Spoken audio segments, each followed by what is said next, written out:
All right, welcome back to another episode of Quick Takes with Tom and Jake. Let's go. Tom, new setup. New setup.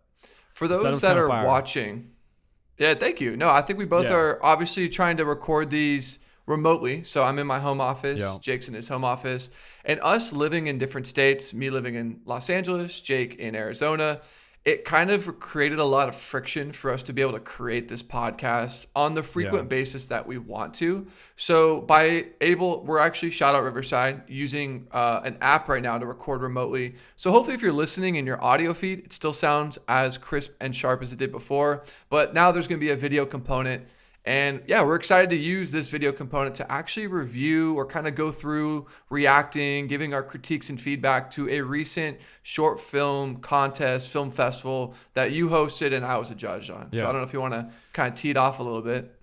Yeah, I mean, for those that are watching, they probably kind of know about this already, but for those that don't, I host this horror film contest every year. This was the 5th year. We had this massive turnout of like 256 short film submissions. Actually ended up being more. A lot of people submitted late and didn't quite follow the guidelines, so it was probably somewhere in the 260s. And we had a really cool turnout to our first ever in-person event, screening of the top 10 films, award night, party, costume contest, and I just thought it'd be cool this year to do something again that we've never done before, which is follow up with kind of talking about the top 25 films and why we liked them and why they made it. And maybe it gives people insight into why their film didn't quite crack the top 10 or didn't win, or if they didn't get the top 25, what could they have done? So yeah, I think we can briefly go through and maybe say what we liked about each film and then maybe how it could have been a little bit stronger. Because I think that's what people want. At the party, people are asking for feedback like, why wasn't I in the top 10? Or what could I have done to win? Like, how could my film been a little bit stronger? And so I don't want to dunk on any of the films and be like, bro, this is terrible, like this. But like definitely like give insight into like what we liked, but also like what could have helped. So yeah, 100%. I mean, just to kind of relate it back to, no, yeah, for sure. I think for me, like when I was making films in film school, you do all this work, shooting, directing, editing, and a lot of times you would play the film in front of your like cinematography instructor or your directing instructor, and yeah, getting their critique, someone who is not on the film, someone who has, because that's the thing, like sometimes when you work on a project for so long, you kind of have blinders on because you are only seeing it from your perspective. So getting like a fresh take, or in our instance, a quick take on, just like our thoughts on it from the cine, the writing, things that maybe were confusing to us. And yeah, this isn't a dunk fest. It's more just like giving our feedback and critiques. But at the end of the day, every film that we're going to kind of go through, super impressed, very inspired, honestly. Like watching these in person, like I literally left the screening being like, yo, I want to go make a short. Let that be known that these films are very, very dope. So cool. But cool. Yeah. And so I don't think we're going to watch everyone through. It's more of like a skim through, or to watch 25 films. And then I think like what I'll do. No, for sure. I think what I'll do is I'll re-rack, and you can kind of see on the little screen cap, I've got like the playlist you made, which is cool. I think what we'll do is I think we both have maybe some things to say, notes, feedback, and we don't have to watch the whole 5-minute film, but I'll just let it play with no audio in the background.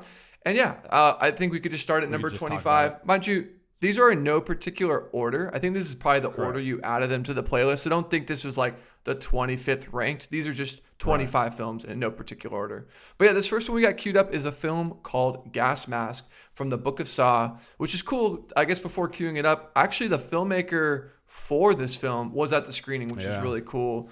I don't know if he drove or flew in. He flew out from New Jersey. Like literally he tagged me in his story like the night before the event. He's like, fuck it, see you tomorrow, like I'm coming. And this was before I announced the top 10, so he didn't know if he was in the top 10 or not, if his film would even be screening.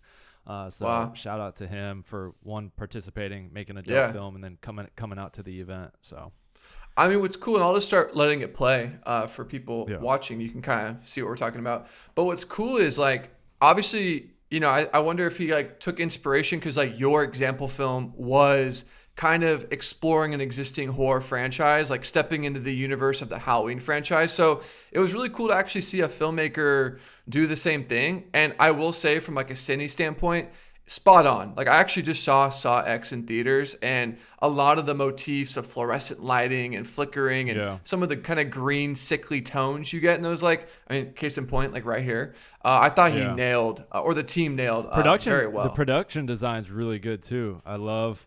I mean, look at that. They obviously found some sort of shed and hung up the kind of, gosh, not Yeah, even that duvetine, what's mask, the word I'm looking for? Mask is crazy. He was telling me like at the visqueen, I event think. that, yeah, visqueen. He was telling me at the event how that mask was like such a trouble issue because like it was, you know, not, it's supposed to look stitched onto his head, but it's obviously not stitched onto his head, and it's kind of just glued. And with like the sweat and everything, it just kind of kept. He said that gave him little issues. I think for me, this one, yeah, just off the rip, I thought they did a really good job at creating that world. It feeling like Saw, even this running the, obviously they're running the feed to the TV because one of the rules was no VFX or anything. And I love the photos and then cutting in close to the screen and like they did a really good job recreating this world. I think for me, just why it didn't make it to the top 10 is you guys are being judged off of certain criteria, right? And I think that's something that sometimes people fail to recognize. They might watch a film and be like, oh, this was number one for me. And it's like, well, there was another film who across the board, all 5 rules and categories of which they're being judged, nailed it. From an original story to the creative use of the mask to the way they recreated one of the frames. Like it's more than just like, is your film good? Yeah. Yes, it needs to be good, but how are you attacking those creative rules and challenges? And for me, obviously this one's going to score a little lower on the originality and story because it's, you know, it's a world that already exists. And when we're judging on that criteria, naturally it's just going to rank lower. And if there's something that, you know, hits on all the criteria better, it's going to rank higher. So yeah, not to say this is a 100%. Bad film at all, but yeah. No, very, very strong cine. Yeah, I think to Jake's point, you know, there was a scorecard that our team from producer, director, cinematographer, like we went through and tried to approach it and score it independently without any bias. And yeah, essentially that's essentially what kind of pushed this just out of the top 10. But if you're watching this as one of the directors or crew members, stunning job. I can tell so much work went into the set design, the cine, even just nailing that universe. It's hard because when you're recreating a film that should live in the Book of Saw or in a universe, you have to kind of play by the cinematographer's rules from those $1 million movies. So like to kind of get pretty close in the cine to what is like a very popular, I think that I just read the Saw X movie was like a $20 million movie. Like it was pretty substantial budget. So to do that on, I would imagine like a pretty indie filmmaker budget, they did a very good job. So, I agree. I think I'm kind of looking at the levels on my end, Jake. If you could turn up your dial just to like 2 o'clock on your Focusrite. We're for those listening, we're kind of testing out a new pod setup, so bear with us. But yeah, hopefully it sounds good. But yeah, the next film in no particular order. This one is called Death Ranch. I'll let this play as we kind of riff and talk about it. I liked right off the bat. What I liked about this one was kind of its very self-aware nature of like, you know, oh, we're filming a horror movie for a horror film contest. You think you're watching the movie, and then he comes in. It's like, oh, cut. I enjoyed that. Anytime like I see like a film for this contest where they're weaving in the aspect of filmmaking and storytelling, 100%. And whatnot, it's always like, oh, I like that, just because I'm a filmmaker myself, you know. But and it's cool because they leaned into like the tropes of that tyrannical director who's, you know, just kind of like a jerk. And not to say all directors are jerks, but I've been on those sets where the director, this literally could have been a script from like an actual production. So that realism as filmmakers judging a film, you know, that's about filmmaking, I think that really kind of hits home. It's very like meta and self-aware, like you said. And I do like that they did kind of play around with the aspect ratio so you can tell when you're in the film. There's another film that we'll get to later in this breakdown that kind of does that, which is cool. I think it's called Final Submission. But like using the technical aspects of filmmaking from like aspect ratio, I think they added like a CRT effect. I like that. It's cool. It really helped establish, you know, the world that they were trying to create. So yeah, I really enjoyed this film. Yeah. Solid. I mean, lighting a night exterior, as you can attest to from the Halloween short, it's hard. Nightmare. You know? Yeah. I mean, you shoot a day exterior, you can take for granted the fact that sun's coming through windows or you're lighting your exterior. Every light you see in this frame is probably some sort of aperture or HMI. Like anytime you flip the world, you got to flip all those lights. So I have to like give my flowers to nailing a pretty believable, and I mean, look at that, the smoke, the haze. Yeah, it looks really great. Cool. So the one thing I would have liked to see is, since we're looking or peering into this kind of like behind the scenes filmmaking world, I would have liked to see some sort of like actual equipment and gear and like the camera man like take a break. But I understand these people were probably working with a very limited budget, very limited crew, and it just probably wasn't an option. I think for me, it's tough when we're reviewing all these films. I do want to reiterate that, you know, I've watched hundreds of films, and, you know, I'm not going to remember every moment in detail of each of these films. So if I do say something that's a little off, or, you know, Tom does or whatever, please excuse us in that. But if I do remember correctly, like, I think with this one, I did like the story, and it's why it made it to the top 25.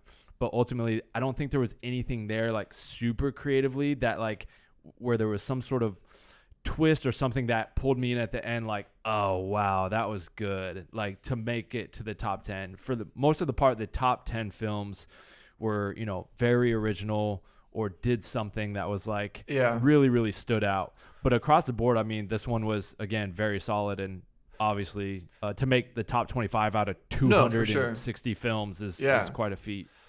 I think one thing I'll add, and I think this can apply to a lot of the films that we're critiquing or viewing right now, is not that this was a judging criteria, but I think a formula for a short film should kind of be like, I kind of like when a short film is like giving you a look inside of a world, right? Like I'm getting the first 3 minutes of potentially a feature film. And me and Jake always riff on this. There's this short film called Lights Out where that short, which ended up turning into a feature, could have been the opening sequence to the feature. And does that short make me want to see 90 more minutes of this?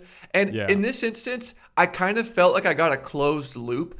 I didn't get a sense that there was a deeper universe where this character could go on a more of a killing rampage. I kind of felt like it ended in 5 minutes. So yeah, I think that was one of the things I took away from it. Where some of these other films, I do think some of their strengths was like, oh my God, like I could see this being the cold open of a 90-minute movie, which is cool. And I like that aspect when a short film can do that. So but yeah, great work all around to the filmmakers of Death Ranch. Made the top 25. Very cool concept. So and for those listening on the audio feed, we're going to link the playlist in the show notes below. I imagine if you're driving to set or cruising around listening to us talk about a film that you can't see, I do really recommend watching this on our YouTube channel. So a little plug for the Quick Takes Tom and Jake YouTube, which we'll link in the show notes. But this, out of all of our episodes in the feed so far, really is, I think, going to be more immersive if you can watch it. But for those listening, we'll keep it moving. So the next film is Live, which is funny. I think funny note, we got a little messed up in our listing. There's literally a film called Live and another film called A Live Stream. Both playing around with the same concept, but also both very dope and very different. But anyways, I thought that was funny. We got those like mixed up at one point. Both very good. Yeah. But cool. Yeah, let's let this one rock. I think my first impressions, they nailed the live streamer, Kai Cenat, or however you say his name. Yeah. Like it felt like with these transitions, this feels like I'm watching like a Fortnite streamer. Like I don't really watch that universe of content, but instantly with the kind of on-screen effects, the money, the titles, the flame transitions, I am very much brought into like the world they're trying to create, which I think they did. No, yeah. I think they did a really good job creating that world, and even to like, this shot right here. I just felt they did a really good job at that. It stood out and was a little more unique in terms of like all the different films I was watching. I will say the one thing that happened in, I want to say like 75 to 80% of all the films is someone has a box that is delivered to them with a mask inside. And so for that reason, I think this one kind of like creativity wise in that way, I just couldn't justify it going to the top 10 because the acting was solid. Even the cine, the creating of the world, it was all great. But so many of the films was like the person has a box sitting on their front porch that they open up and grab a mask in or out of. And so, it's funny. The winner of last year came up to me and he was just like, when I went to make my film, he goes, my first reaction thought was, what is everyone most likely going to do, and how can I do the opposite? And so I think that's like, it very much holds true, because so many of the films are so alike in terms of like how the characters find a mask or the killer is wearing the mask. And I liked films that found different ways to work in the mask, where it's not just like a killer on the loose wearing a mask with the eye hole shot like that. I can't tell you how many films I watched where that was the main shtick, you know? So, but I did like this one. They did a really good job. No, for sure. I think, and I say this as respectfully as possible, because I know a lot of people are just getting their friends, their girlfriend, whoever, boyfriend. The acting on this one, unfortunately, did take me a little out of it. I know we're not going to get Brad Pitt or Johnny Depp. I realize that. But I did feel like some of the other films edged this one out in terms of acting. Like, I didn't really feel like there was that many emotional stakes. Like, I don't know. It probably came from me really not being able to like find myself really believing the acting. And I say that knowing that people are obviously using what they have access to. That would probably be my only like demerit or like maybe slight critique. But I do think I have to give. That was cool. And I think like the push in coming out the door. That was cool. The HUD, like the on-screen text, they really did a good job. There was actually a film that came out during quarantine where it was all through a guy's Uber or something. And it was like and it's cool to see films like build that universe with like the on-screen text, this stuff. I think I have to give it flowers for nailing this, because I did believe that he was streaming. I think my only critique would really just be some of the acting I didn't find super believable. But there's the reference there. It's very well done. Just kind of pulling you in and out of that world of like showing the actual live stream, showing what he's seeing, then going to the movie perspective, then going back to the phone perspective. That's not easy. There's a lot happening there. So they did a good job with that and making that feel like a live stream. So yeah. Cool. Moving on. The next film in the list is a film called Grub, which I will say this was one of the more disturbing films for me. Just because, like, I don't know, they did a really good job. I guess to give some context, this film seems to be about like this dark underbelly of these high elites. It kind of was giving Squid Game, where like Squid Game in the show on Netflix, you have these like uber elite people who kind of like live in this like dark underbelly. So this film did a very good job like alluding to that, with everything feeling very I don't know, like they're all like masked and stuff. That's really good. And I mean, unrelated, but go for it. I think I have a little delay over here. It had my interest peaked, because I was kind of like, what is going on here? It wasn't so like a lot of the other films kind of felt like sometimes I was watching the same movie again. And this one felt like different. I was like, there was some unique angles. There's just kind of some weird different things happening. And so I think for me, it stood out as like a clever, different, unique idea. It felt more just fresh, I guess, if you will. And it didn't necessarily like scare me or creep me out, but it did enough to like pique my interest, use the rules creatively, and they did a good job. And so, yeah, for me, it cracked into the top 25. Yeah, no, for sure. I mean, it's funny because I just recently watched a show called The Bear, which kind of dives into the culinary world and cooking. So just being on the heels of watching that show and then seeing this, it was like kind of interesting to get a look into a dark, seedy, kind of culinary world. So yeah, I think I have to give it credit for being original. There was no other film like this. But yeah, I think to your point, it being a horror film contest, not too many, like, not that the film needs to have a jump scare, but I other than it being odd and like very like occult, I didn't find myself like jumping or anything, I just also didn't quite get the ending. Like this scene where she gets devoured, right? Well, yeah, we don't really see or understand what they're handed. Then she comes in, hands them water, and they kind of like follow her out of the room. No, I think they literally they eat her because she spills or something. But yeah, I agree. I wasn't really sure what that was all about. Like, was she supposed to be food, or did she mess up and that's why she died? So I think some of those like what do you call that? Ambiguities like kind of left me feeling a little confused, But yeah, all in all, very interesting and creepy film. Grub made the top 25. This next one, 5 minutes. This was one of cracked the top 10. And one of our other judges, you've probably, if you're an OG Buff Nerds fan, Sam King is one of our friends, actually a musician, film producer, kind of jack of all trades. He kind of in our roster of judges kind of was, he's a producer, so he kind of sees filmmaking from a different aspect, but he has a really kind of like, very good taste in films. We have our own little independent group chat. Oh, did you see this movie? This, and that. So, we brought him into the mix to judge. He's actually been the judge for the last 5 years, which is cool. And, we all have our favorites, right? With like the ones that stuck with us. This one, he really was like, guys, this one was it for me. And I mean, not that I didn't agree, but he saw things I think I didn't see. So I'll let it play as we kind of riff on it a little bit. But it definitely, I think my first instincts, it definitely has a lot of intention. Every shot feels like it was composed. Yeah. It didn't feel like, okay, let's just get this shot real quick. It looks like they used very limited amounts of shots. Like I wouldn't imagine this short film had more than maybe 20 different setups. I thought that was a really cool moment too. I want to reference that. Yeah, she's like, I swear on the phone, and it shows that tattoo. I don't know if she had that tattoo and they worked that into the script because she had that tattoo, or if they put that on her because of the line in the script and it was like a fake tattoo. But a lot of intention to the shots. The cinematography is great. I love a lot of the wide Dutch angles. Obviously it's a foreign film, so I feel like it's funny. There's been a lot of winning foreign films in the past, and also in the top 25 and top 10.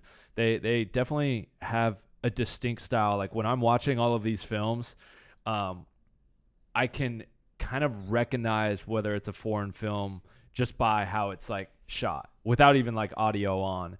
I think they're just not afraid to do something different. And like what's different, I think why they stand out as being different is they're in a different country with different lighting, different architecture, different ideas. So like they come across as like being, that was a freaky shot. I liked that shot. Very different. Yeah, that was, I'll go back and pause actually.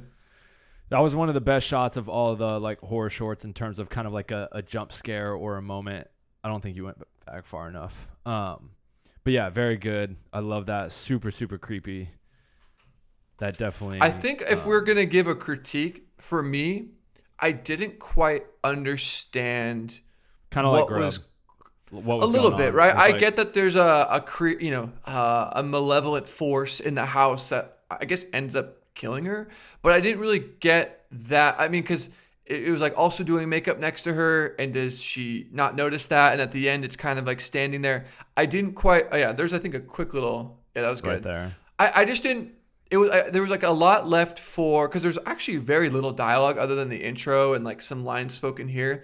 I think it was kind of left a lot for the viewer to interpret. And that being said, I would have loved a little bit more. I don't know, kind of understanding what was going on. Like, is this a monster that comes out to people who are late? Or like, I want a little bit more lore. Like, why is this thing choosing her? You know what I mean? And then like the phone says like, you're late.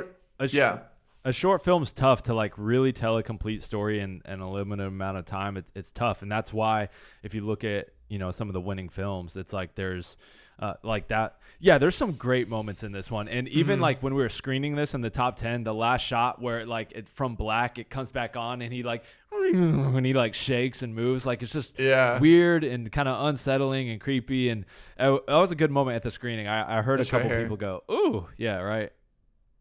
Yeah, like that's just but like it ends and I'm like, okay, what happened? What is this in her head? And I think it's okay for sure. I don't need a short film with a ton of exposition. Like this is this person and this. I'm okay with like inferring a lot, but there is like a line in the sand where it's like I don't really know what's going on, and that's where I think for me some of the other top 10s did edge this one out. But I really do want to say for the filmmakers that made this, I love the cinematography. I love the intention of every frame. Felt like it was serving and pushing the story forward. Some shorts, let's just get a close up. And they get angles that kind of aren't really doing the story much of a service. And I felt like every frame really was supposed to be there. And I really like that about the film.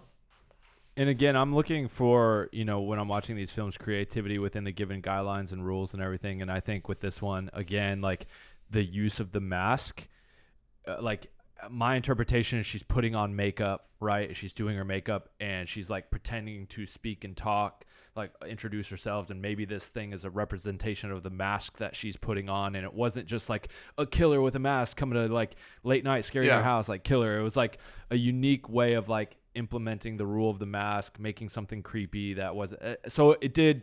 And then it was good cinematography and everything. So I think it stood out, and that's why it made the top 10, and Sam really liked it. Sam also likes weird, odd things, so no, which is cool. But yeah, I mean, because we all like, when I think Hereditary and Midsommar, I think is one of Sam's favorite films, and I love those films too, don't get me wrong. And I think this one like really dabbled in more of like being a little bit more, I dare I say, artistic, but it felt like it was doing stuff that a lot of other films weren't really trying. And like, I liked it. It was very cool. I think it was in the top 10. So fantastic work to the team of 5 minutes. This next one is called The Show Must Go On. Play this one real quick. Oh, yeah, this one, I think this one was about to give some context for those listening.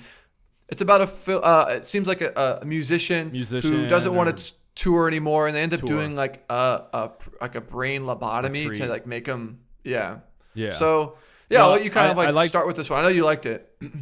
I think I liked this one just because, again, it was something different. It was like it just was not the typical masked killer kind of vibe.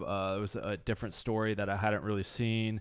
I think they did a really good job setting up kind of his character and why he was out there. And there was some great frames, some cinematography. Great cine. I loved that last frame, that to the rack, to that, like it was shot well. Even like this guy, like that's a great shot. And then how he sits in a frame here, like it was very well shot. I thought it was a unique idea, an original idea.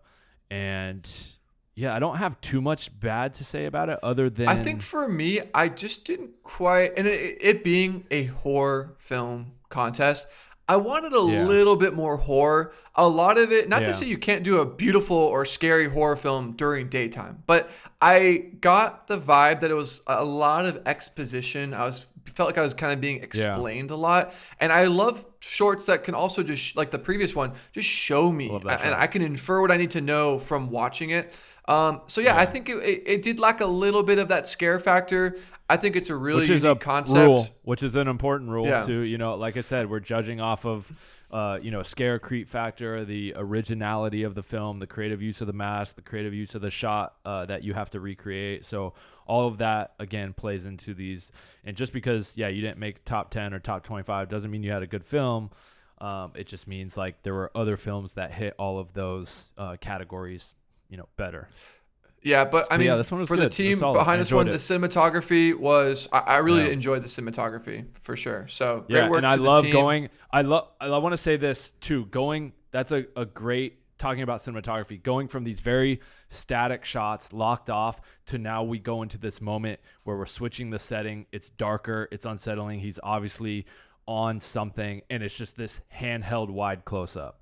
So like in the intention and the intention with the shot selection and how it was shot, very well done as well. And what's really cool about actually watching a lot of these short films with no audio is it really is visual storytelling. We're not getting a jump scare sound effect or their dialogue to tell us what's going on. So the fact that I can watch this on mute and see that now we're handheld because things are kind of starting to become unhinged is cool. Like they are using the rules, which is tripod and handheld only, and handheld is being used to serve the story. And I love when cinematography can serve the story versus like, let's just get it because it's a cool shot. You know what I mean? So, great work to the team of The Show Goes On. And congrats on the top 25.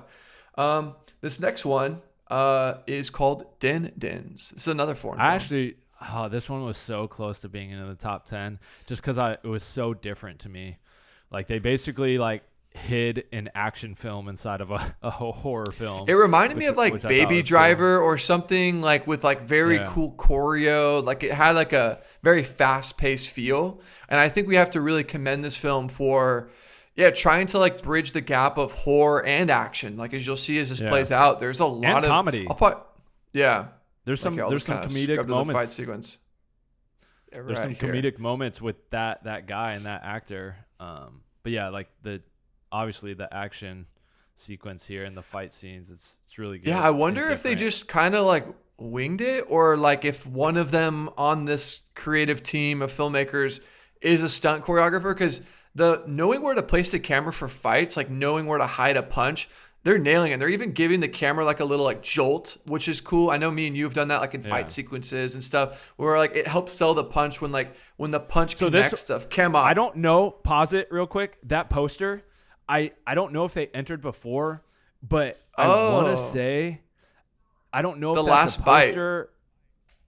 I know there was a film like last year where it was something about Bite or Last Bite or something. So I don't know if they entered before last year and that's a poster and like a hidden thing from contest prior, or if that's just I'm like reading into that and that's just something entirely different. That does sound familiar. We'll have to maybe look that up after. But yeah, really well. Good job. I think for good storytelling too. Yeah, no, for sure. I think the only thing that really kind of just took this out of the top 10 for me is, the mask component is a big part of this contest, right? And there's a lot of films that have really cool cinematography or, X, Y, and Z and like score really well in others.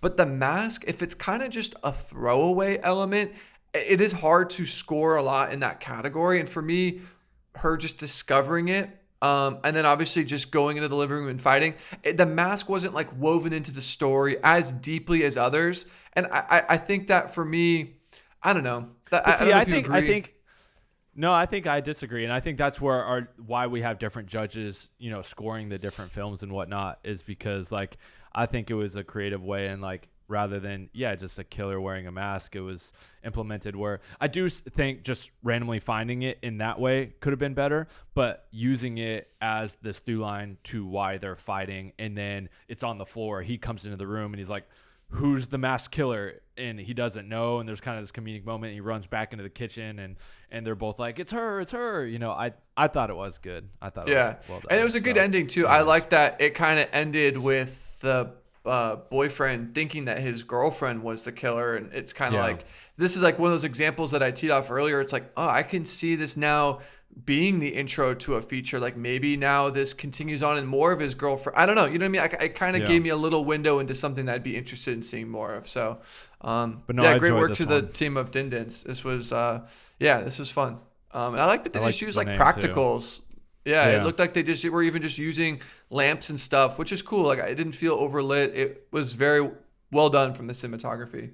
Cool. Next up in the list is paper or plastic. This one to me. Probably some of the best acting I've seen in the short film contest. This guy was great.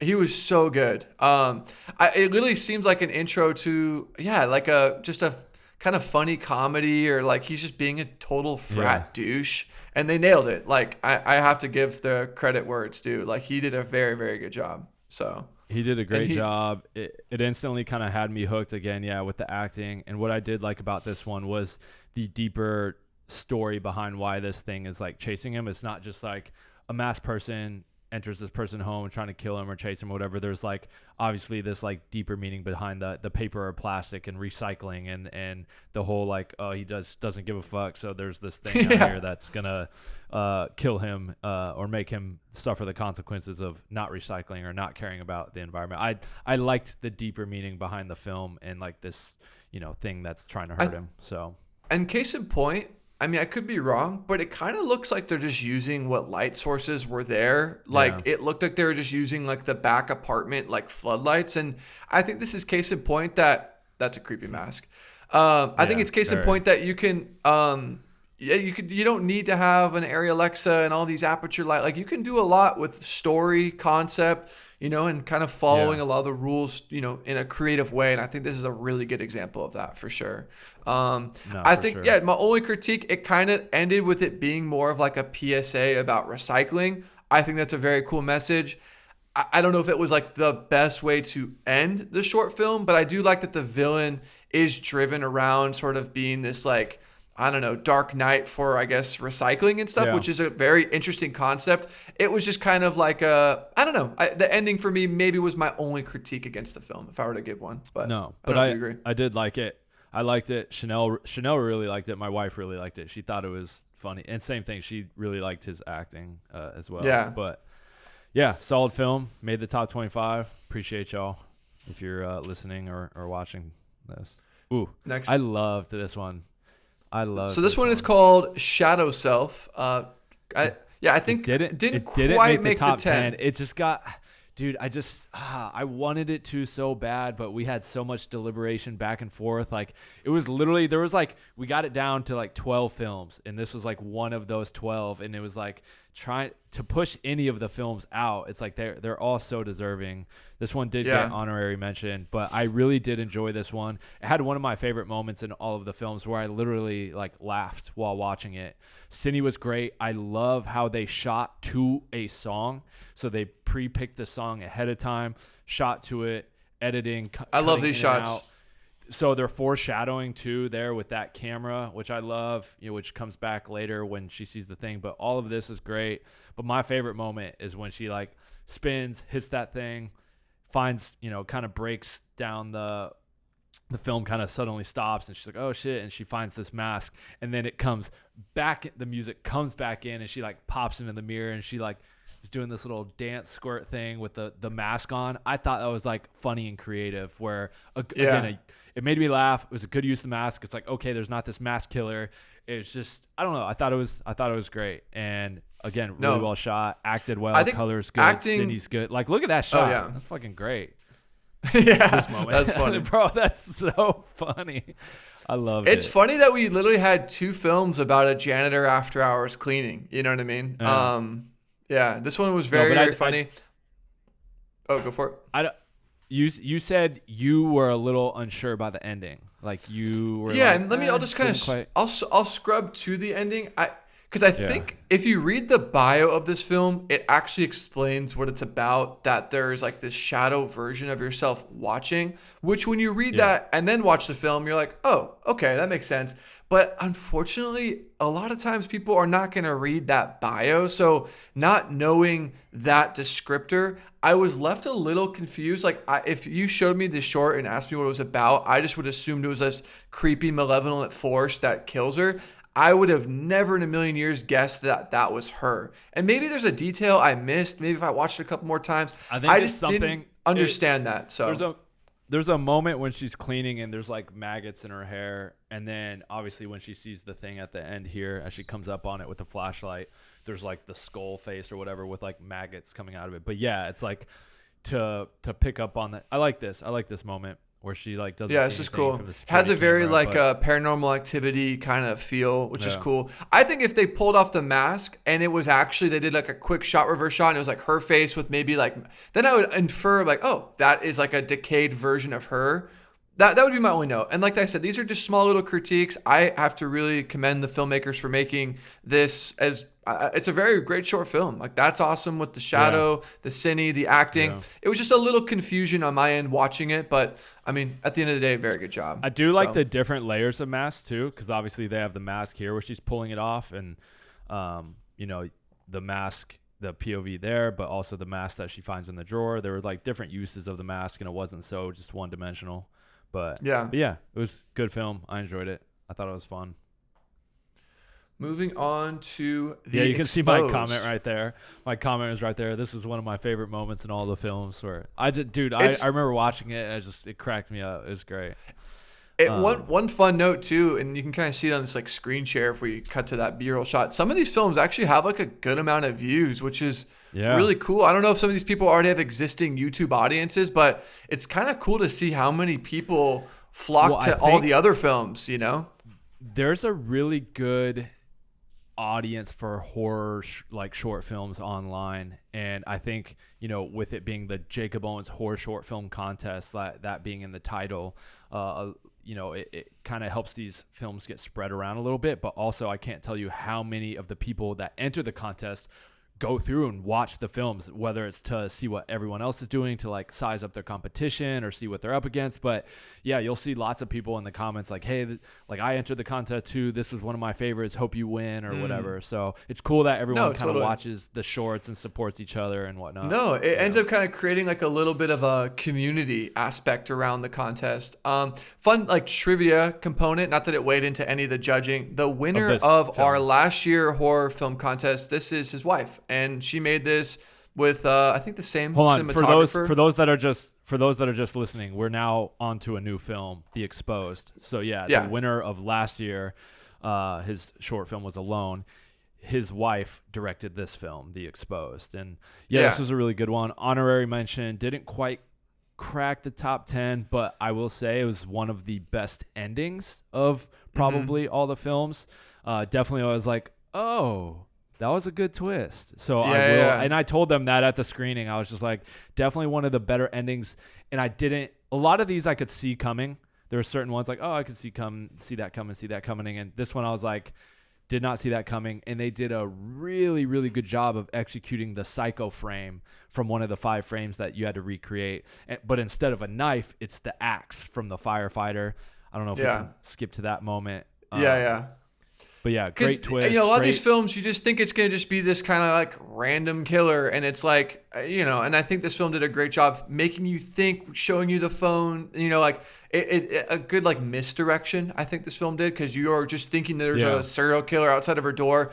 And the fact that she's kind of in this like limbo purgatory state is kind of cool, actually. I really dig that. And I just thought that if you've seen the film or if you haven't, watch it. There's a really cool twist component where she accidentally killed herself. She left her gas on in her house, and her seeing all these visions is probably like her last fleeting moments of life, but she in fact is dead. So I thought that was like a really cool twist.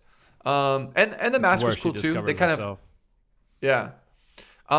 using the mask in a creative way. It's not a killer mask. It's a firefighter like get up gas mask. Great reveal here. I love this shot. One of the best endings. I think it could have got there a lot sooner. I think I was telling him if it would have got there sooner for me, it would have been stronger. This moment, great psycho recreation frame. Love that. Yeah. She's dead. It's like, what's going on? Oh, the reveal. It's a fire. Dude, so well executed. Yeah. This is great. I like this. It's like a little Saw moment. Yeah. That's cool. It's tough. Like, it's like there is a world where this should be in the top 10, but it's like, it's so tough. There's so many good films, but I just want them to know. And it really comes down to, this is great. Oh no. Great work. I think our team really enjoyed this, and I remember I showed my wife, and we both were like, "Oh, frick!" Like when you find out she's been dead all along. I like, not that a film needs to have a twist, but a short film is kind of like a little treat. You're just getting this little thing, and it is fun when there's a payoff. It doesn't just randomly end with someone dying. Like, I like a short where you're like, "Oh shoot!" and like this one did that very, very well. Arguably one of the best like twist endings, if you will. So. Next one is Don't Look Away. This one, for those that are just... Great opening shot. One of the hidden little Easter eggs in this, which I think I had like commented on the film about on YouTube.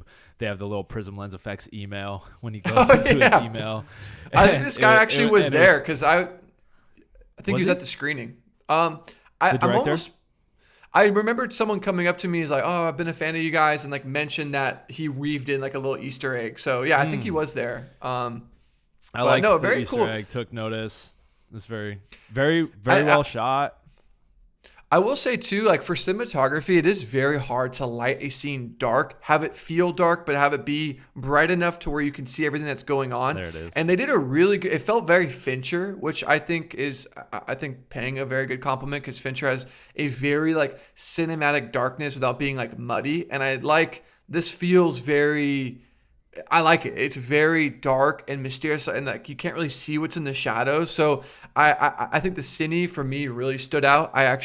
These also like macro shots are very well done. I can tell some production designer made this. You know what I mean? So I really like this section of the film too, and then the way it was edited together, stitched together, the voice, the sound design. This was cool. And this is like one of those concepts like Lights Out or It Follows, which I could see being expanded into a horror feature where you cannot look away or it'll kill you. Like the simple, I keep saying Lights Out, but that's a really cool concept. You turn off the light, the monster can move and kill you. If the light's on, it can't. Similar premise. Right. If you're looking at it, it can't kill you. If you look away, it runs at you. I see that being a feature film. So I think this did a very good job at like being a proof of concept, if you will, for maybe a world where there's a 90-minute feature where you have to stare at the killer or, You know what I mean? It's funny. There's another film we're going to Yeah. watch called Don't Let Go. Similar premise. It won't move towards you if you're holding onto the mask. So it's cool that a couple filmmakers Right. took a similar idea, you know? No, but I enjoyed yeah. this one. I liked it. It was good. Two-Faced. I know this is one of your faves. Not that it was one of my faves, but I really liked the moment where she's like sawing at her mouth. I was just like, Yeah, I mean, we have intense. to It was applaud, good. I think, practical effects where it was done Yeah. well, because without, for those Exactly. that have maybe a little less context, one of the big defining rules, not that you were scored on it, but you just would be disqualified if you used any visual effects or CGI. So it forced a lot of filmmakers to be creative. They ended up using like blood gags or really interesting like prosthetic makeup. And I think this one stood out as being one of the most like grisly, violent, like yeah, it was pretty horrifying, honestly. I'll honestly just scrub to it because it's right at the end, but very, very dope. Like, Good yeah, cine. yeah, Great cine too. Looks great. Feels very natural. Looks beautiful. I love the backlight coming through the windows. The warm light on that. Yeah. I it was think for very well me, done. the like only critique, and you know, it is a little tricky because I know we're obviously all using what friends we have, but it's just like starts with them. They're doing like a seance and they're like, all right, let's go to bed. And I was like, I don't know if I really like believe that. That would be, yeah, a little bit more of a setup. I get that they summoned the demon accidentally, but I think there might have been a slightly more creative way to approach it. It just kind of seemed very random and kind of like, that was weird. Let's go to bed. And that was maybe my only Didn't knock. work, I mean, yeah, but I'll scrub to this final part where go to that. yeah, it was pretty horrifying, honestly. So whoever Yeah, did the right there. prosthetics, kudos. I love this tilt up, this look.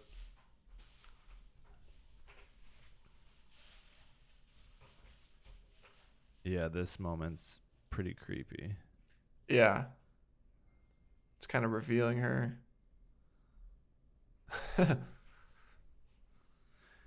I wonder how they did this, honestly.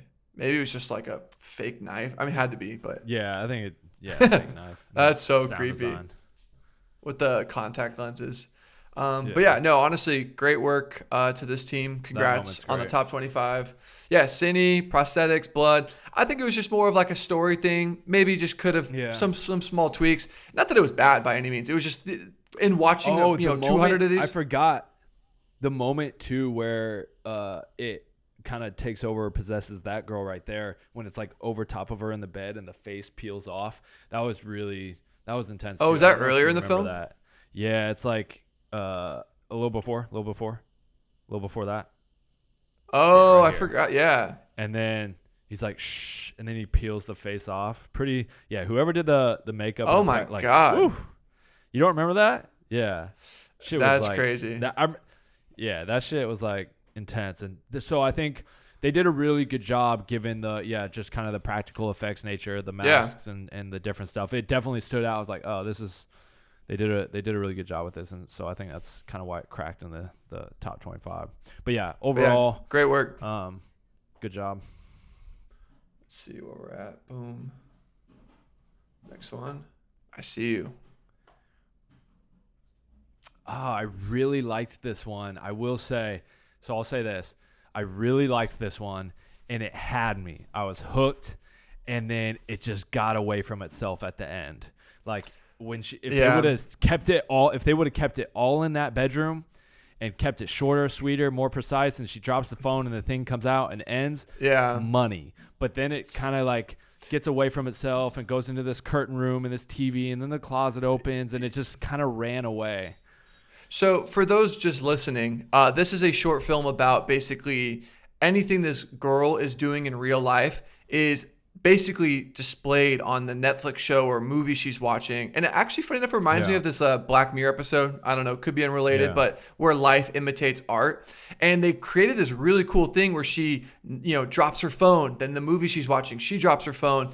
And then in the movie, the person dies, so she's thinking she's gonna die. So good. This literally was one of my favorite films. And for me, unfortunately, like Jake said, had it just kind of stayed in this really cool world that they created, it kind of started to like tiptoeing down a side alley of like a different concept with this very Twin Peaks, David Lynch hallway, which I was like, oh man, I would have been okay if she reached under the bed to grab her phone and the monster got her, boom, it ends. Like For me I personally, think that would have been it. It would have for sure been in the top 10 had that happened. No question. Yeah. I think it got away from itself. But but very overall, good world building. Yeah. And very good concept. Well done. Yeah, great work. Cool. Let's see. We've seen that one. I think this next one is A Walk in the Park. This was one of Sam's favorites. I will say, hands down, probably some of the best cinematography in the contest. Mind you, I only saw the top 40 you sent me, so I know you saw way more. But like on the note of night exteriors, very, very difficult. I can't tell if they're using, I mean, they are using a lot of practical street lights, but I have to imagine the smoke, the haze. Oh, I know. Jeez. I mean, the this location is was huge too. Anamorphic. I mean, the cine's crazy. I have to give them credit for that. I think what I really liked about this one is it felt like I was watching one of it's not like a super original, unique story. It is like kind of a Halloween style movie where mass killer on the loose, girl running for her life. It is what it is. They did a great job of making this film what it is and what it was. Nothing super original and unique. And so I don't think that's why it like really cracked the top 10. I think we had it in the honorable mention, like top 15. That pool scene was unreal. The blood in the pool, that underwater sequence, loved all that. Very good. Well shot. And again, for what they were doing, creating this basically their own kind of version of a Halloween film, spot on. It felt like a slasher film. And it just really kind of stepped into like a slasher, where slasher films, like if you literally go back and rewatch Friday the 13th, there's no rhyme or reason. They're just killing people because he's a sociopath. So I think this film was kind of channeling that kind of 90s, maybe even 80s kind of vibe. I think from a story standpoint, like a girl walking in the park at midnight, maybe I didn't quite believe, but when it really gets into it. This moment was great. They executed that psycho thing perfectly. Like even to the like the in the hand like so good. It was more than just the like knife up in the air. So because you watch the movie, if you watch the original reference, it's like a pause. You know, they kind of like pause and then it gets slit, so it almost like to the frame hit that. And I mean, they obviously, I think we talked so well. This underwater sequence is literally feels like it's from like It Follows or like some very. I think the guy also was at the screening and said like there was it's so cool. Ahead, I mean, you must.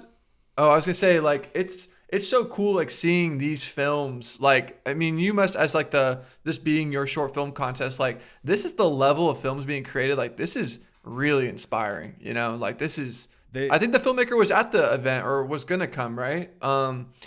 I forgot. I remember he mentioned to you that there was like a crazy story behind the making of this one. I thought he kind of alluded to, but great work. This one should have been top 10 too, low key. It's just so tough, man. There are so many good films. They did such a good job. Yeah. I wish I could like award everyone. But I think awesome really the only thing that kind of maybe like edged it out of the top 10 where some of them really did have like a story you could sink your teeth in, and other than like the cine being on full display and the production value being on full display, it did for me personally, it lacked a little in the story, especially when you have so many other ones that are like really immersing you in this world that they're building. I mean, even the last one, I See You, even though we had some critiques with it, it did a very good job setting up the universe. You got, and I just felt like we're just seeing a girl get killed, which I think that was literally my only critique. I mean, it is a very, very good short film. So that would be my only critique across the board. Phenomenal from the shot recreation, is the use of the rules, the cine, the shot selection, production design, everything. Very, very good. I think the only critique is like there's no deeper story or meaning, but that's not also what that film is supposed to be. You know what I mean? It's just supposed to be a Halloween slasher. So great job to y'all. So kudos to the entire team of A Walk in the Park. We thoroughly enjoyed it. The next film, we're kind of about, I would say, more than halfway done. This one is called Final Submission, and this one top 10. Top 10.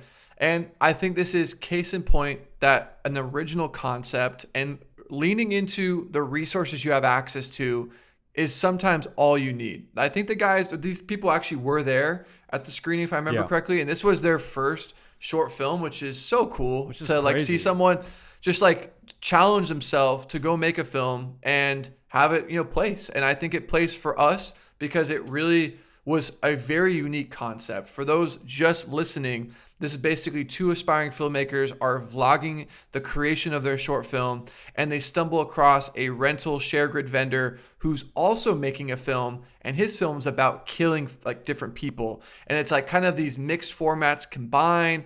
And I thought it was just such a unique concept, honestly. I don't know if you have anything to add. Just the fact that it was like meta within being meta of like these guys are obviously like trying to make a short film for the Jakob Owens horror short film contest, and then the guy they're going to rent the gear from is also making one, and then he like makes his horror film about killing them who are trying to make, it was just like and they pandered to me and Jakob Owens, but that's not why it made it to the top 10. So I don't want someone to think like, oh, I can make it into the top 10 if I just make a film about Jakob. It was for what it is, like it's so well done. For me, it's hard to make these like found footage like vlog like films feel really real, and they did a really good job. The acting was good, all the different layers of the cameras, and then how once we go into his movie, the aspect ratio changes. Oh, I love that. It was just very creative production, across the board, and then production design, even to the face that they cut off, all those articles and things of me, and just well done. They did a really good job building the universe that this guy is a serial killer. Like I believe that he is a total nutcase. And I guess to take it a degree further, it is, I guess, apparently based off of a real share grid vendor who was very odd and strange. So that was the loose inspiration, which I think is funny. Didn't play into the judging criteria, but as a filmmaker who's gone to random people's apartment to rent gear, and you're like, where am I? I could relate to this concept, and I have to give them credit for using the resources they had access to and leaning into just a very original concept. That's what scored so highly for us. Is this was a very good implementation of just handy cam found footage, and great work to the team of Final Submission.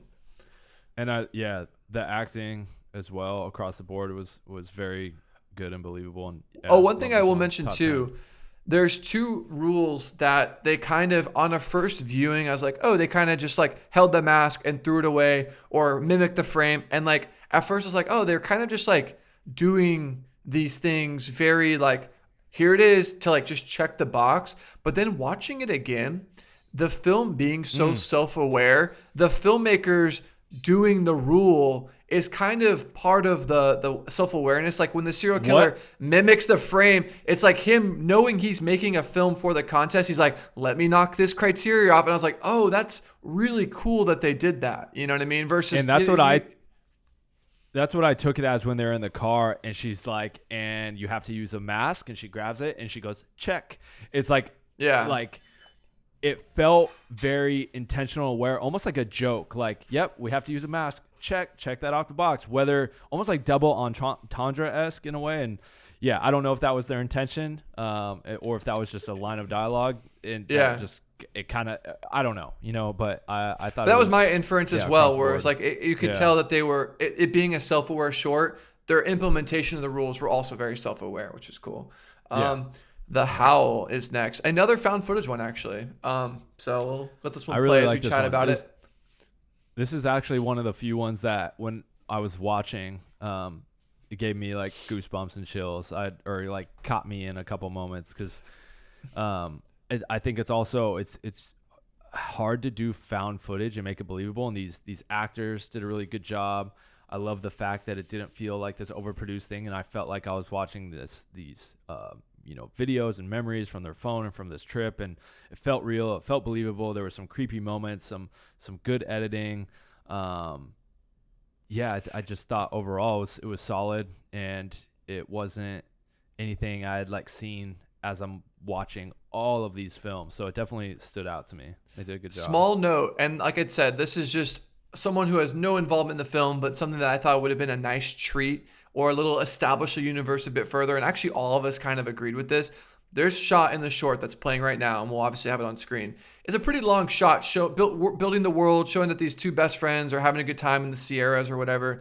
I would have loved just to see, even if like I missed it on the first viewing, a little person standing off in the background, letting them know that they're not quite alone, because I felt like they introduced the creepy alien aspect like at the very tail end, the last few frames, I would have loved a little subtle Easter egg integration earlier on in the film to like let me know now that I should be on edge. And this actually on a first viewing scared the crap out of me. I will give it credit for that too.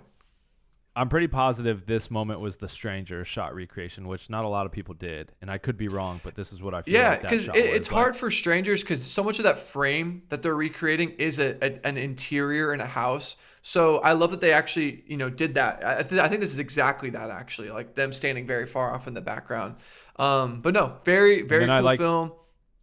Yeah, go for it. I liked the use of the mask as well, just not being like the evil characters thing. It's like, oh, he found this, and it does say something about, at the beginning, people used to think that in the woods there was wolves were the cause of these disappearances, and so it's like a wolf mask, and just again further establishing that relationship between them two. They're playful, they're friends. He's playing a joke, a prank, and it also kind of sets up like, okay, is someone else playing a prank on him out here? I don't know if that was their intention, but even that little moment when I was watching where he comes running in from the dark, I was like, oh, like it definitely, I don't know, they just did a really good job. So kudos to them, and I think it's what I also liked about this one is just case in point, like if you have a good story and good acting and whatnot, that you don't need just all this production equipment to make a good film. I mean, I imagine they shot this with a phone. I could be wrong, but that's what it at least feels and looks like. And so kudos to them. And I have to say, this makeup looks like an actual scar. Yeah. Like that's kind of crazy. Yeah. They did a very good job with that. So The Howl, congrats. Yeah, very cool film. Comments. Good shit. Nice. Yeah, 1.3K views. This one, oh God, I love this short so much. It's Friend. Okay. For those, I will try now. I know on a lot of these, we've just gone into it and we start talking. I'm kind of praying a lot of people are trying to watch this on YouTube, but for the audio only feed, this film is essentially about a guy that gets mugged and is kind of locked in this deranged, lonely serial killer's basement. And they did such a good job building that world. You could tell they bolted this rig to the ground. And I think my only major critique of the film is I don't know if I really needed this intro. I only say that because I get that it's setting up Halloween. I get that they're kind of setting up the bike lock component. I think this film actually would have been a lot stronger if it just started with him waking up in this guy's basement, not like feeling disoriented, and like the whole film takes place here. That just a small critique. I think the only other thing too is it ends as like a dream sequence. Right? I would have loved if he actually did kill the guy, and it kind of made me think, oh, I don't know. Anytime there's a dream sequence, you kind of feel like you're getting like robbed a little bit. You're like, oh, I guess that didn't happen. And I kind of felt that. And like I said, don't take any of what I just said as I didn't like this film. I thought this was one of the most unique concepts. I thought the cine with the split screen, the mask is creepy. Like one of my favorites. One of the creepiest masks. Great short. There's a moment in here where it's like, God, I love that shot too. Yeah, there's a moment in here where like time's passing and it's like this wide and his outfits like keep changing right. His outfits keep changing as he moves around. 100%. Yeah, it was. I don't know. It's great short. Love the framing. Love the angles. Love this little sequence here between them, like being friends. And yeah, it was definitely one of the more unique ones that stood out. Like 100%. This was very, very interesting. It just felt a little. Sorry, I know there's a little delay. I think the only thing that really kind of took us a little out of it was feeling like the end didn't quite land the plane, I think, the way we were thinking. Like, had he killed him and escaped, or maybe uncovered his maybe like unlocked something by killing him, he either obviously escapes or understands who this person is. It kind of just, the dream sequence component, not to say it felt like a cop-out, it just didn't really, I guess, end the way that we were all thinking it was going to end. But I mean, that's the cool thing about filmmaking is everyone has a different interpretation. I think our team judging it maybe just thought that maybe wasn't, I don't know if you agree with the ending component, but like really, friend, amazing short film. I really, really enjoyed this 100%. No, it was very good. I don't want them to think that, it was just It was very Yeah. good. Very unique. And Very I like good. short films that have comedic relief, especially that's hard to do in horror, where obviously the instinct for horror is just to beat everyone in the head with blood, guts, and scares. And this had like a lighthearted, whimsical element to it, while also being equally horrifying. Like being basically captive to a serial killer is horrifying, but they gave it like a lighthearted, like whimsical element. And I have to like commend them for that, because that's a hard line to toe, is like having a whimsical horror film. Like that's kind of cool, actually. You know what I mean? So anyways, yeah, Friend. Yeah. So good. I mean, dude, we're laughing at it now. I mean, it's a really, really good short film. So great job to the team of Friend. This was a fun one. All right. Mom. Other. Yeah. Yeah. Which actually, I mean, because in this playlist, they're in no particular order, but Other placed third. And I'll let you start, because obviously I know you, we all enjoyed this film, and I'll let you kind of kick off the kind of feedback critique on this one. So I think what I really liked about this one is a couple different things. Cinematography was great, but it had like it had like a good world building universe. I love that shot too, coming out through the car. But just the original score, it's funny, right away I felt like I was listening to an original score, and then at the end when the credits rolled, it said, original score by. And it had actually one of the better kind of jump scare moments as well. That moment in the barn where the foot's there got me a little bit too. I know it had 100%. gotten you. There's no dialogue, but you can understand what's going on without dialogue. You can understand how he's feeling, and kind of how the filmmakers explained it is, there's this other part of us, a dark part of us that we don't want to like maybe necessarily see or accept or blah, blah, blah. And so you think like this guy, I don't know, it told a story without even having to like tell you like a story, with exposition and dialogue and all these things. And cinematography, the story, creepy, scary acting, the reveal of the mask at the end, and he's actually the bad guy, the evil one, the guy so that good. Like the music, the production design, the value, obviously the location. It's just one of the best, just all around films. The and I think that's why it got third. Yeah, no, it's this. I think out of all the short films, my one critique, and I think we all kind of felt this way. The body, there was I think the sound design could have been stronger on the body. It felt a little like he picks that up so easily there. I felt like we all thought like it didn't necessarily quite feel like a dead body in there. And not that it like lost points because of that, but these, I mean, if we're just critiquing, it kind of, putting like some sandbags in it, I think would have helped. Because then I would have loved to see, I know, fun fact, the guy acting is the director, like seeing him really grimace and struggle. It does kind of look like he's just carrying like a doll or maybe like a sack or something. But yeah, the editing at the end too, where it's like obviously we're watching these scenes unfold and take place, and then when he's in the truck and it's kind of like hits these like flashback moments where the same thing is happening but he's wearing the mask, and the way that's edited and cut between him and the car after he's like done the deed, it's like, I don't know, it's just, again, it was very well done. Really enjoyed it. They flew all the way out from Missouri to come to the event. What's really cool is everyone you're seeing that it was involved with this project are firefighters, which is really cool. Yeah. That means that these people, their career is something else, and their filmmaking sensibility, their cinematography sensibility is not like their main day job. Like, I love hearing that someone is just wanting to be a filmmaker and made an amazing film. Like, just the shots, the compositions, even some of like the J or L cuts. I love this shot coming up right here. Right. Hold on. Right, it's like when you close it right there. I love that shot. Yeah, it's a great shot where he's standing outside the barn, 100%. The stall. And this film, out of all of them, I felt like this could have been literally the opening of Mindhunter. You know what I mean? And then we literally get like a 60-minute episode, and they introduce the serial killer with this intro. Like, I felt like I really got a good little glimpse behind or into this world. I could see this guy going on a 90-minute killing spree, and this was the introduction of this character. I have to give kudos for that, because it's a very good job at like wanting you to have more. And I think a good short film should really be a bait and lure, and you should want to have a little bit more of it. You know what I mean? So, great work. They got third place at the contest. So yeah, shout out to them, the whole team. Anything else to add, Jake, or I think we're good on that one, yeah? No, I'm just glad they made it out to the event because they're from Missouri. They flew all the way out. They had actually hit me up prior, which was like, hey, are we in the top 10? I was like, hey, I don't know yet. And they, made the journey out and ended up placing, which is kind of crazy. And so Damn, it was a good cool to amount of have comments too. It was cool to have all the people that actually won be present at the event because it was like we got to hand over the award and they got to say a little bit about their film and talk rather than just being like a third place goes to and the person's not there and it's like, all right, moving on. Like, so I'm glad that everyone that won was present. That was very, very fun. 100%. This next film for our audio only audience is called Dead Point.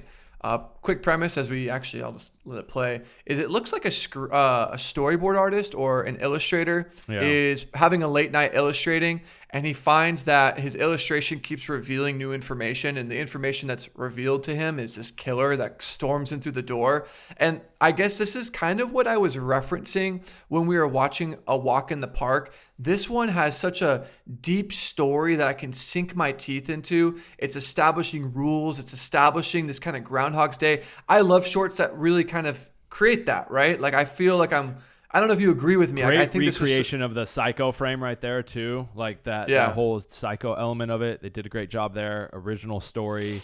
Yeah. I think what was cool about this one is everything that you just mentioned. There's a couple moments where it definitely like could have been stronger and better, but overall it was like definitely stood out, was unique. I loved the production design, the story, the shot recreations.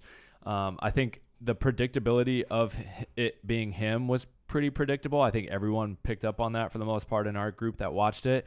But I will say the one thing that I think that we could take away from it, and I don't know if this is what they meant by it or if it was intentional and this was the underlying message, is that he's working such long and hard hours that he's actually like killing himself.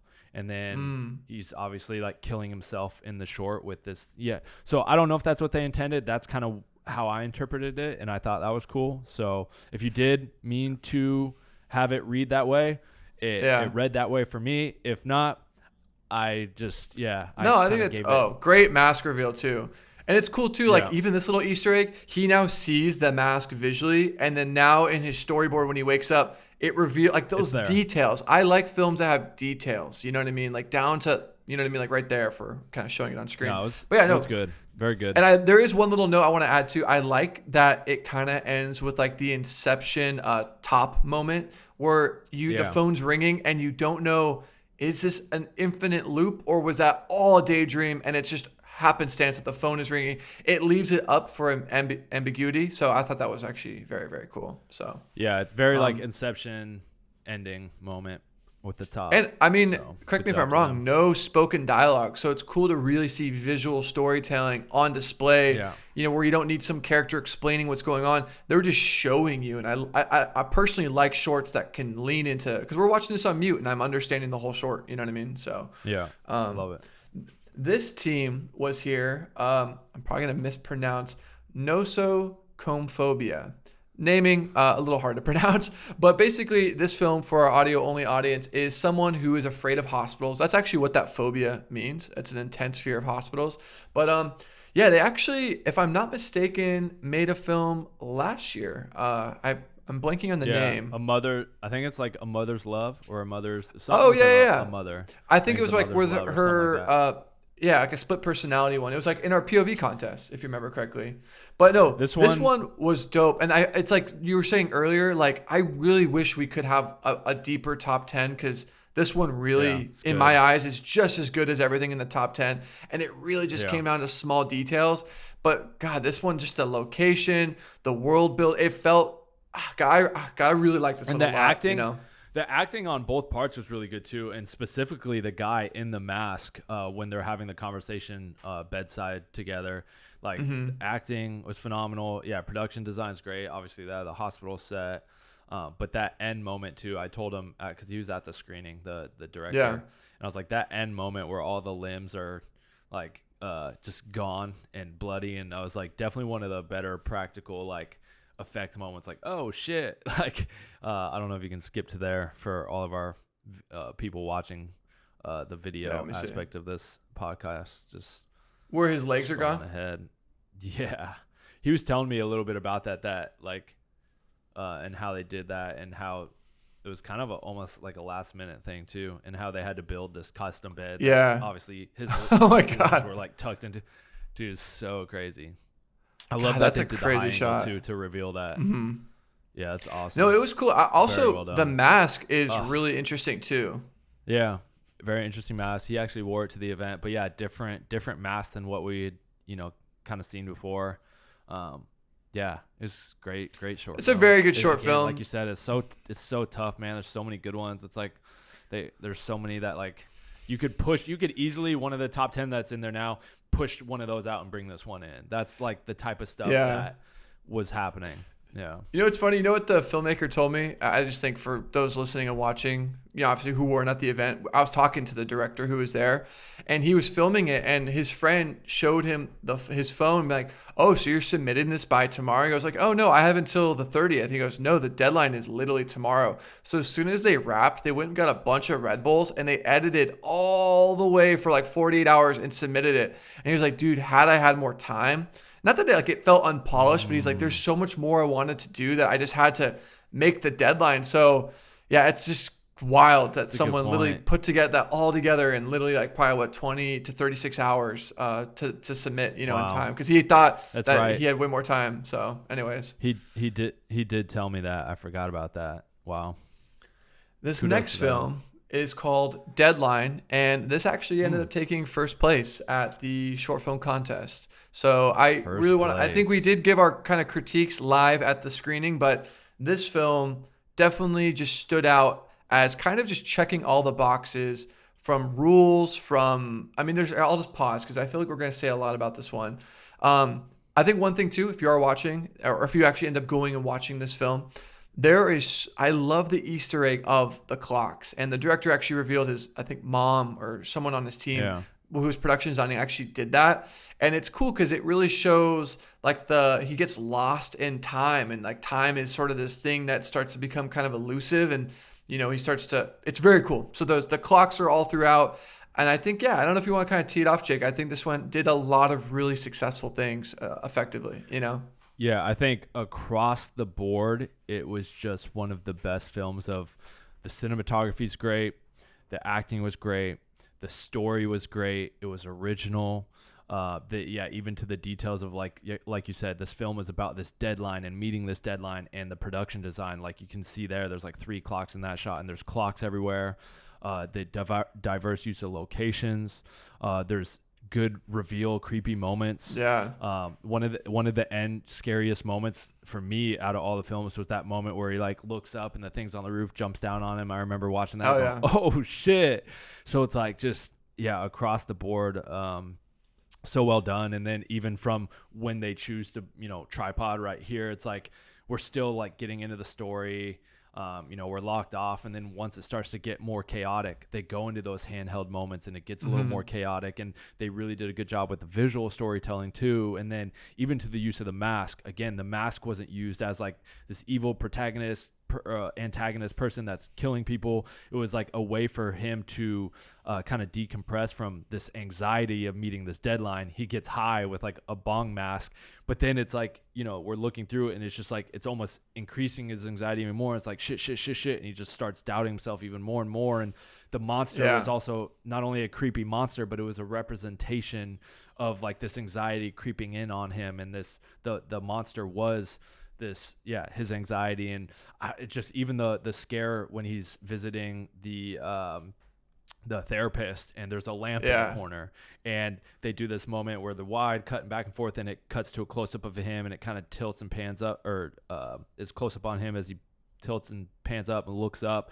and then it hard cuts back, and it's the monster in the corner like reaching out, and then he's like shakes it off. Like, it's just so much intention, so detailed, just so diverse. Even like these lighting cues and changes to everything that I just mentioned. Overall, I watched this and I was like, dude, this has to be first place. And not only that, your first initial thoughts on that, but it scored the highest, which ultimately is the deciding factor. Just across the board from all the criteria. Yeah, no, this was one of, if not my favorite film. I think also just the level of it being, the filmmakers were actually at the screening, and they said that them making this film was kind of life imitating art, that they were also facing Yeah. the deadline of this short. So some of their actual reality seeped into the film, and you can feel that. It's very, very apparent. This is that sequence you're talking about. Very, very well Yeah. done. It was very cool to actually chop it up with the filmmakers. Super deserving. You can tell they worked really hard on this. I mean, there's so many setups. They have multiple locations. Oh, yeah. And you could just tell that a lot of effort went into this film. And I think we have to commend the filmmakers for that. So, yeah, great work. Congrats to Max and the rest of the team. They did a phenomenal job. Hopefully we'll see you guys. Yeah, this moment. Ooh, yeah, great. Creepy. All right, next up, we got 4 left. Thank you. And this is a longer episode, but we wanted to get through the top 25. Number 4 in this playlist, in no particular order, is a film called Illiterate, which, as the name suggests, is a film about a person who is illiterate trying to pick up some books. Learn was my takeaway. And he ends up picking up a book that summons a dark, malevolent force. Exactly. Great concept, great idea. And I love the fact that it was like kind of this time period piece. That's something we don't really see in a lot of these shorts. It's very like now, like era and day and time, and so having like this opening kind of shot of these books and this store, and then to the horse, I was like, damn, like they're putting us in this world. And it had by far some of the best practical effects too, with the book lighting on fire and the lighting change, and then those quick cutaway shots I saw behind the scenes on their Instagram. They really shot all that stuff. Like they were sitting, they had a big little pool set up, and they had fake blood drip. All those like quick cutaways in this the film where it gets all crazy, and the psycho shot and the flash editing. It was just like super, super creepy. The makeup at the end with the creature in this like wooden mask that gets peeled away, and then there's just a lot of really good elements to this film that were like very creepy. Production over the top. I think this is the only sequence with this film, though. So yes, no, for sure. We both had an issue with this. And and maybe I'm not understanding this correctly, but to my knowledge, he hasn't summoned that spirit or malevolent creature yet, because he hasn't read that. Because that happens literally in the cabin. As soon as he reads the line, the candle blows out. So you get a sense visually like, oh, some spooky shit's about to happen. But here, I'm confused because the bag that we just saw is now in the water. So is this just like a random person did that?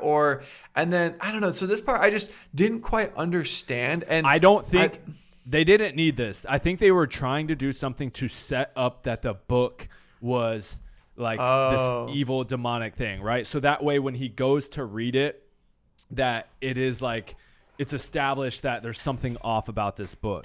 And so I think that's what they're trying to do. It lost me a little bit with how it was shot. And I was like, wait, how's the bag in the water and the books? Like, I think they could have just gone straight into this moment here without doing that whole river shot. And it would have been a lot more concise, stronger, and effective. But yeah, you guys can correct me if I'm wrong in the comments, the makers of this film. I think you were trying to set up that the book was like, something was off about it.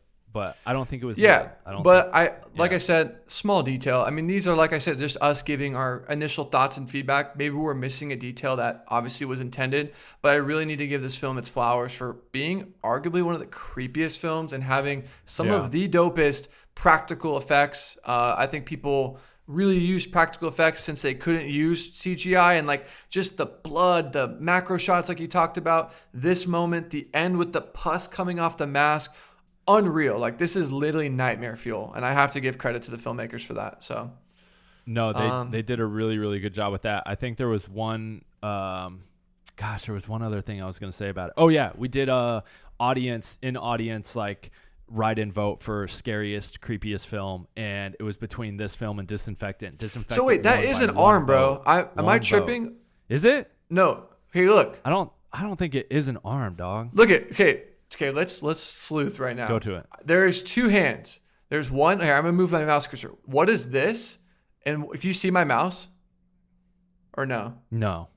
Oh, here. Okay, what is this? And what is this? Ready? Now watch the sequence. I think something's on him. Like a hand or something.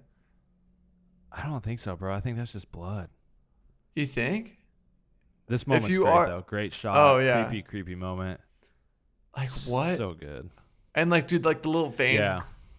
popping or whatever. No, awesome job. Again, Yeah. lost by 1 vote to the in-audience vote of scariest, creepiest film. So congrats to the filmmakers of Illiterate for top 10 and being right there from winning an award. And literally having a horse, like, guys, what the heck? You didn't have to go so hard. Having a freaking horse in your short film is like, all right, we get it. You guys, that's dope. That's really dope. Yeah. This next one is called I really Veils. like this one. This was one of my favorites, albeit it's not like one of the scariest or creepiest. I thought it had one of the better stories, and I could see being a bigger concept for a feature. And I don't know if they meant this, but I kind of referenced this at the event. I also like, yes, they are like creating these masks out of these people, but I also took it as like this conglomerate or this corporation that's running this thing is also what they're doing on the outside, like being this like, oh, saving the world, no judgment, like we're all one, like was a mask for what is going on behind the scenes that is so evil and sinister. I don't know if they meant that. That's what I took it as, but yeah, like this film was great. I really liked it. Yeah, I love like some of the stock footage as part of like the brainwashing or sort of the propaganda. Yeah, and I think it is worth noting you loved this part because I think on a first viewing it was kind of like what's going on. So when they're doing this, but it's right before this where he like cuts her ID. It cuts to this viewpoint of him through the eye hole, like he's like looking through a mask, and he cuts the ID, and I was like, why would they like that? Doesn't make sense. He's not wearing a mask. And then like, yeah, he pulls out his eye and he pulls off that he's wearing a mask. It's like, oh, that was good.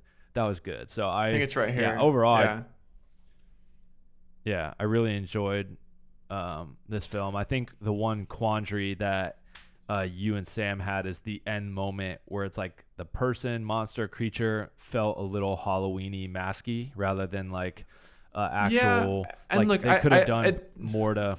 For sure. And like, look, if you're the filmmakers, we didn't like dock points for that, but I mean, us watching it, it kind of felt like a rubber mask at the end. And I look, I get people are using what resources they have access to, but yeah, I mean, that would be one of our knocks is, some of those other masks, even the previous one, Illiterate, like it just looked like a fleshy thing. And it just looked like a dry, like spirit store mask. But no, all in all, world building, fantastic. I even love, they did this really cool practical effect right here where he crosses the frame and then they obviously put his face on it.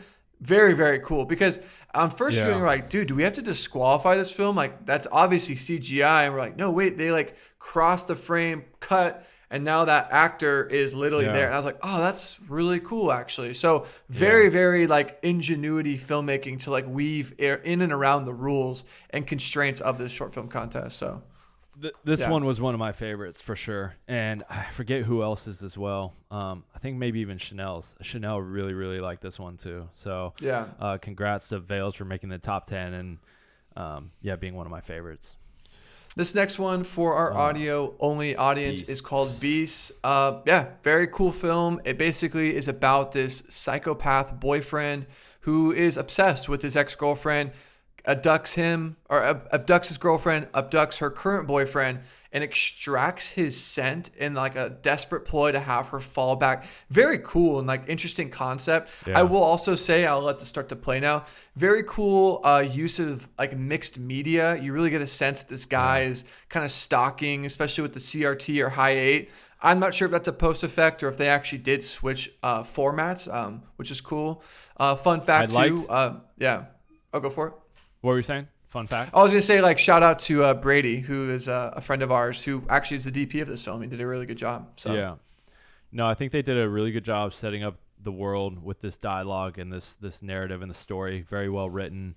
I loved how it's introduced. And then we come into the moment where she's tied up and we kind of change I don't know if the aspect ratio necessarily changes, but yeah, we kind of enter this new world where we start to get a little explanation as to what's going on. It's shot super well. I loved all the little cutaways that you saw there. Those are dope. Acting was great. Cine was great. Production design was great. across the board, really, really good. I think our kind of all one issue with it was the ending. The end, like it just like it was so well done from top to bottom, and then it got to the end, and we're like, Well, like it's what? kind It of just it like didn't.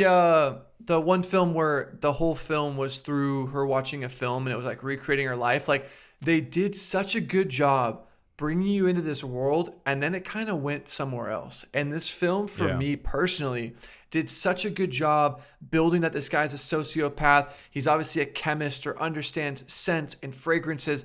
I would have loved if that was woven into the third act where she's on the loose with the night vision. It kind of felt like the night vision was going down a different alley and it like kind of didn't tie into all the he's like, oh, the best chemical is C47. It's like it's cool. Like we're getting this glimpse into this like psychopath who is very formulaic with scents and fragrances and DNA. And I was like, oh, like it would have been kind of cool if like, yeah, maybe the fragrance was like used against her. Like she couldn't help but to be drawn to him, or like I would have loved to see that woven into the end. That me personally, you know what I mean? I don't know if you agree.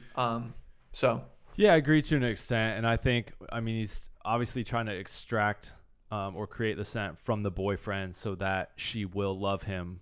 And then he does like spray it on himself and says, "You will love me." The nose knows, and then she kind of just like runs away, is not drawn to him, and then kind of abruptly kills him with an axe. And I was just a little confused as to why she didn't pursue him, but also like, yeah, she just kind of stumbles across this axe. He's right behind her, and it just like cuts to black, and we hear the chopping of the axe. It just left us wanting a little bit more and a stronger ending, and kind of like, well, what was the purpose of setting up this whole the scent, the nose knows, yeah. to not like follow through with that. It felt like it did such a good job setting that story and creating that world and that narrative of these scents in the nose and everything, and then like the end had nothing that brought that home. Yeah, if that it would makes have been sense. cool if like maybe we saw the character was actually maybe his chemical or scent worked and she was having to fight against being drawn to him and like seeing that struggle internally. Yeah, like I said, these are just like the Yeah, little things that I think would have maybe made it stronger. But all in all, from a cine world very well building, done. that guy is an incredible actor. You know, cine awesome. I also have to give flowers for being probably one of the only films out of the 256 Yeah, who did the night vision reference, which was one of the 5 references that the filmmakers had to I think it recreate. was the only one to my I would say recollection. 90% of them, maybe 95, honestly, was the Halloween hole punch through the mask. I think that was just the easiest Yeah, because a lot of people spend a lot of time making the mask and they're like, all right, well, I'll have the villain look through the mask. And I would say the next yeah, one was probably the psycho one. But to, really challenge yourself and go for night vision where no one else yeah, did, I think is a really cool, cool thing that yeah. you guys did. Kudos, So congrats, kudos to Beast. that.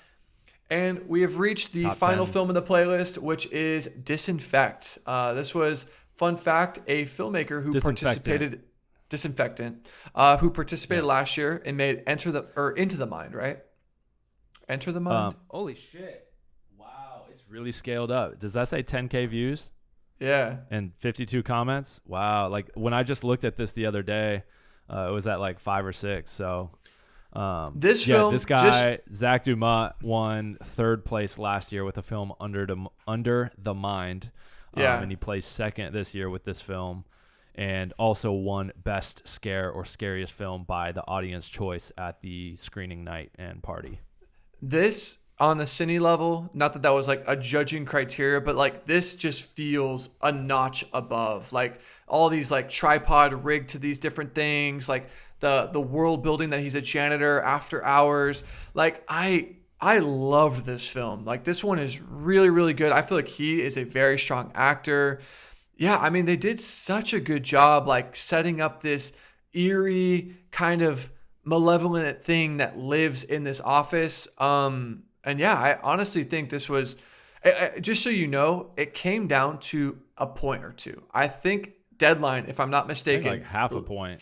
it was like so close. And we don't want the people who participate to think we're just picking our favorites. Like, it is based off of a point scale, and this one literally lost by a single point. But as you watch it, I really do recommend, if you are an audio only listener today, to go and watch this top 25. And this one specifically is a very dope film. I mean, with the plexiglass and the shot composition, the high angles, we love this little Easter egg. I think it is like an inference to like the black hand at the end, which is cool. I think so. So yeah. And if not, happy accident. And it was meant to be. But they were also one of the few films to do the Exorcist frame recreation, where under the street light. Not too many films did that. And some really cool J and L cutting too, where you're hearing the police like, what's the emergency? And a post-it be like, the emergency is I found a human hand. It just shows the finger on the plexiglass.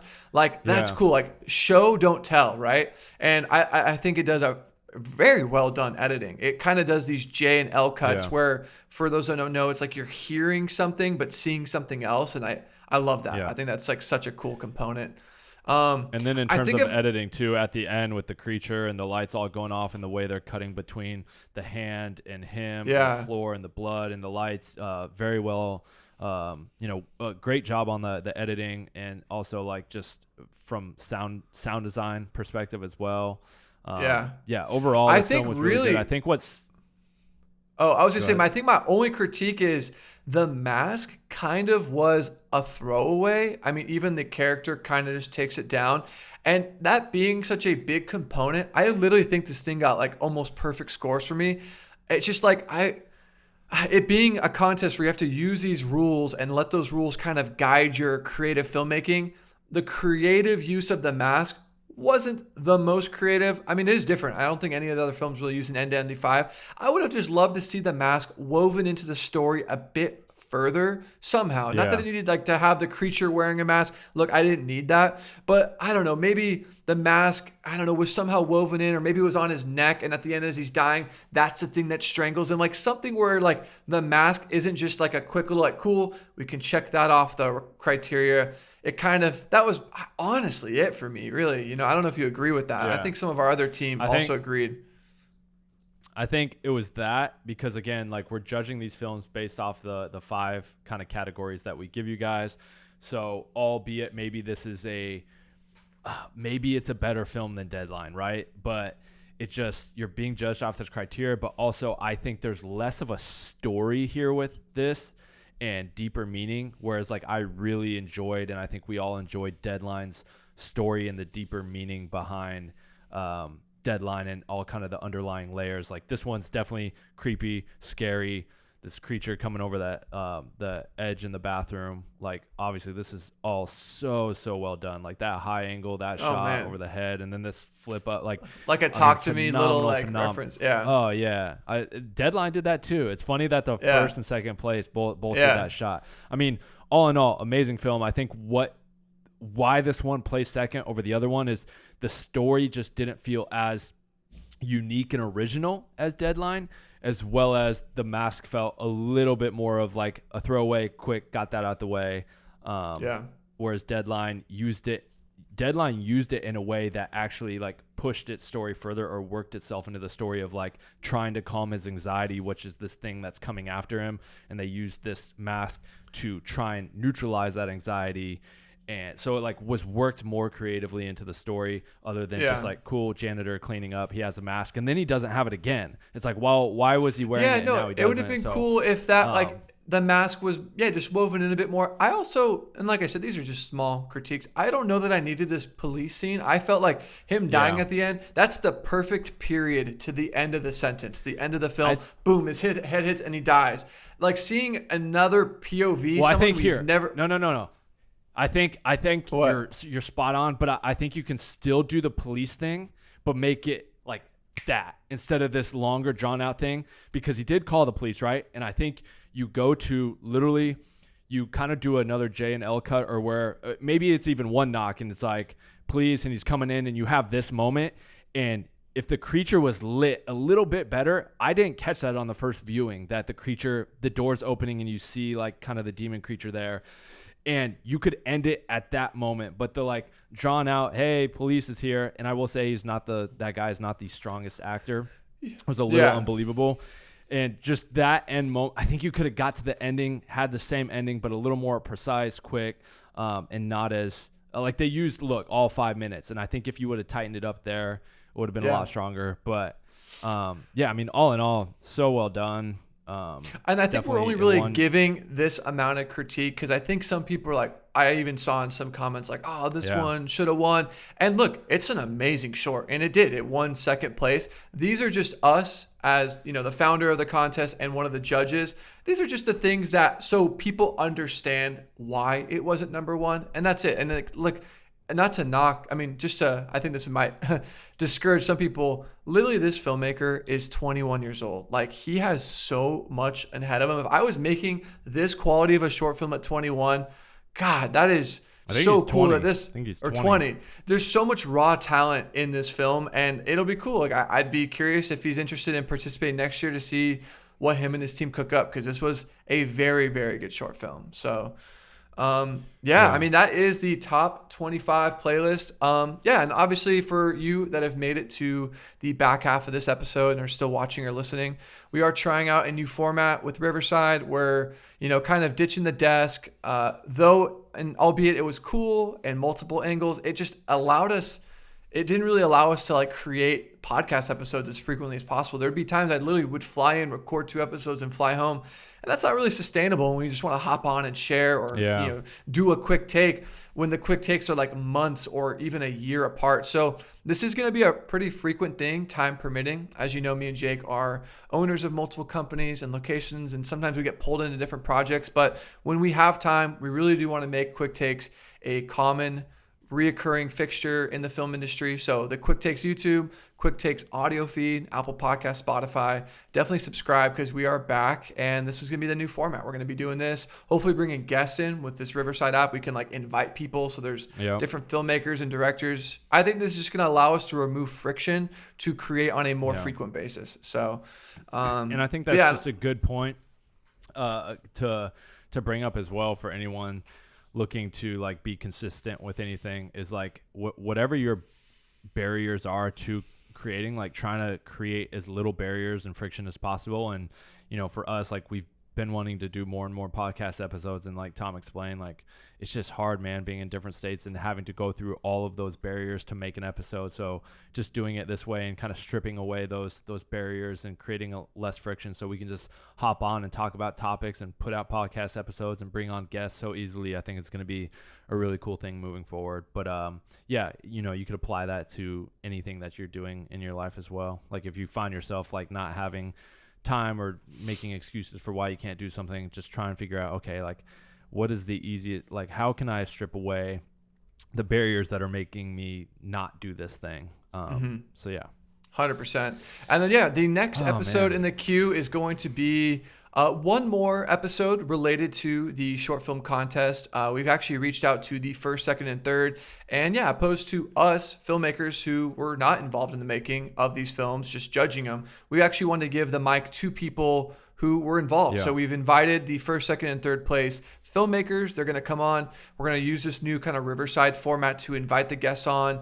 We'll have them, you know, talk about the film, share some fun filmmaking stories. Funny enough, I mean, one of the stories I'm sure the director will share is the actor of Disinfectant, since we were just watching that, literally broke his collarbone, I think, as he was like getting hit up against the wall, rib. So there's a lot of like fun filmmaking stories that came from these films. And next week's episode, when we record it, will be that. And then for the future of this podcast, like all future episodes, we'll just be diving into our quick takes on trends, things happening in the film industry, our perspectives on business and entrepreneurial aspects of things we face in our day-to-day life. So if that sounds like something you're interested in, and definitely subscribe or give us a follow on YouTube, Apple Podcasts, Spotify. So but I don't know if you want to close it out.